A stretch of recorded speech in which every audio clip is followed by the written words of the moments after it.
আসসালামু আলাইকুম সবাইকে। ডিপ্লোমা এডুকেশন প্ল্যাটফর্মে আপনাদের সবাইকে জানাই সুস্বাগতম। আজকে আমরা আমাদের মিশন রেজোনেন্স বইয়ের ইলেকট্রনিক্স পার্ট নিয়ে ক্লাস শুরু করব। ইলেকট্রনিক্স পার্ট নিয়ে আমরা শুরু করছি। আজকে ইলেকট্রনিক্স পার্টের 1 নম্বর ক্লাস নিয়ে আমরা জার্নিটা স্টার্ট করব। তো চলেন শুরু করা যাক। ইলেকট্রনিক্স পার্টের বেসিক থেকে শিখতে হলে আমাদের প্রথমেই কিছু জিনিস জেনে নিতে হবে। সেটা হলো, দেখেন আমরা কি লিখছি এখানে, পরিবাহী বা কন্ডাক্টর কি জিনিস, অপরিবাহী বা ইনসুলেটর কি জিনিস, অর্ধপরিবাহী বা সেমিকন্ডাক্টর কি জিনিস, এবং এখান থেকেই কিভাবে আস্তে আস্তে ধীরে ধীরে ধীরে ধীরে ধরে ইলেকট্রনিক্সের মতো ইলেকট্রনিক্সের আরো অন্যান্য যে পার্টগুলো আছে, ডায়োড, ট্রানজিস্টর, জেফেট, মসফেট, এইগুলা কিভাবে উৎপত্তি হচ্ছে, এইগুলার কার্যকারিতা, ব্যবহার, ম্যাথমেটিক্স টার্ম, প্রত্যেকটা বিষয় আমরা পরবর্তীতে দেখব। তো আমরা বেসিক থেকে আগে এইগুলা জেনে জেনে জেনে জেনে আস্তে আস্তে ধাপে ধাপে অগ্রসর হব। দেখেন, পরিবাহী কি জিনিস আমরা সকলেই জানি। যে পদার্থের মধ্য দিয়ে সহজেই বিদ্যুৎ চলাচল করতে পারে তাকে পরিবাহী বলা হয়, পরিবাহী বা কন্ডাক্টর বলা হয়। তা আমরা যদি কয়েকটা পরিবাহী বা কন্ডাক্টরের নাম বলতে চাই, সেটা যেমন আমাদের আশেপাশে আমরা দেখতে পারি কপার, তারপর লিখতে পারি অ্যালুমিনিয়াম,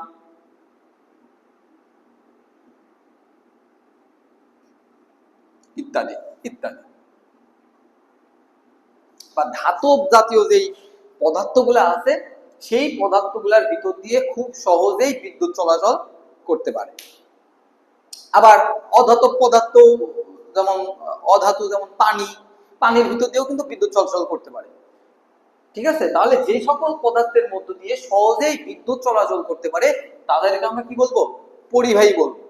আর একটা আছে কি, অপরিবাহী বা ইনসুলেটর। যে পদার্থের মধ্য দিয়ে কোনোভাবেই বিদ্যুৎ চলাচল করতে পারে না তাকে অপরিবাহী বলা হয়। যেমন আমরা লিখতে পারি শুকনা কাঠ, তারপর লিখতে পারি প্লাস্টিক, রাবার।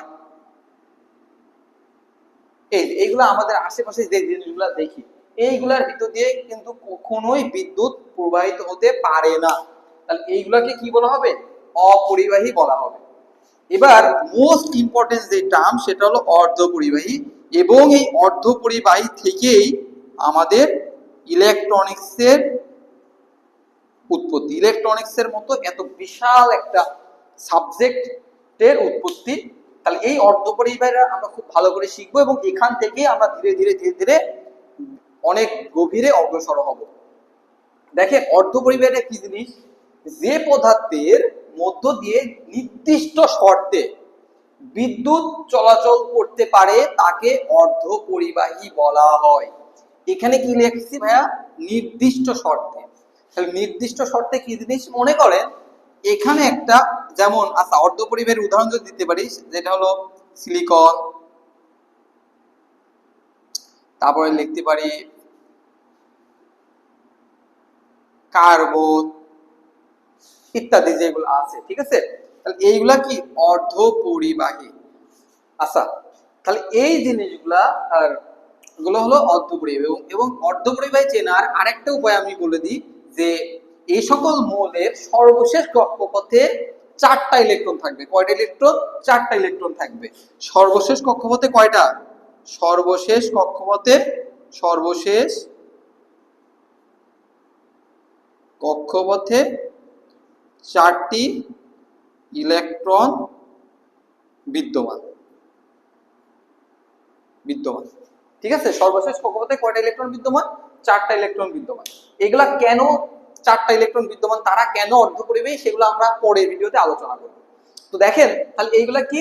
নির্দিষ্ট শর্তে বিদ্যুৎ চলাচল করতে পারে তাকে অর্ধপরিবাহী বলা হয়। তো মনে করেন এখানে একটা আপনার অর্ধপরিবাহী একটা পদার্থ আছে, বা সিলিকনের মনে করেন একটা টুকরা আছে। এখন এখানে যদি আপনি বিদ্যুৎ সাপ্লাই দেন তাহলে কিন্তু এটা এর ভিতর দিয়ে যাবে না। কিন্তু একে যদি একটু মডিফাই করেন, অর্থাৎ এখানে যদি হিট প্রয়োগ করেন, বা অন্য কোনো উপায়, অর্থাৎ একে যদি একটু মডিফাই করেন বা এই তাপমাত্রা কমান বা যে কোনো একটা উপায়ে একে যদি জাস্ট একটু মডিফাই করেন, অর্থাৎ একে তাপ প্রয়োগ করে যদি এটাকে গরম করেন, তখন কিন্তু এর ভিতর দিয়ে কারেন্ট হয়তো বা চলাচল করতে পারে।